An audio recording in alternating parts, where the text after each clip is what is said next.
tulong, alalay at gabay, pagsasanay sa pangangalaga ng mental na kalusugan para sa mga barangay health worker ng Aurora. Sa detalye ni Erica Polinada.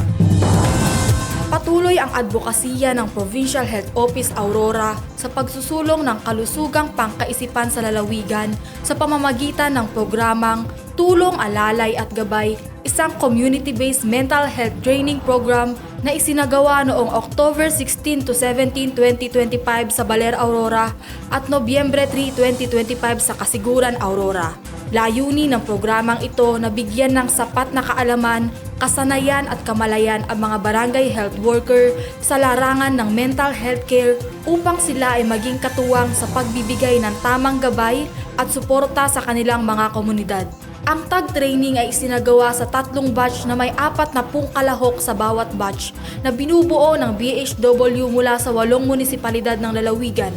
Sa pamamagitan ng pagsasanay na ito, mas napalalim ang pag-unawa ng mga BHW sa kahalagahan ng maagang pagtukoy sa mga senyales ng mental health concerns, tamang paglapit at pag-refer sa mga nangangailangan ng professional na tulong at sa pagpapalaganap ng mental health awareness sa antas barangay. Pinangunahan ang nasabing pagsasanay ng Provincial Mental Health Coordinator, Mr. Danmark Paul Roque, RMT, katuwang sina Miss Michelle Ann Aquino, RN, at Mr. Jomari Tangalin na sama-samang naghatid ng makabuluhang kaalaman at praktikal na pagkatuto sa mga kalahok. Ang tulong, alalay at gabay ay patunay ng patuloy na pangako ng PHO Aurora sa pagtataguyod ng isang komunidad na may malasakit, pag-unawa at suporta para sa bawat isa.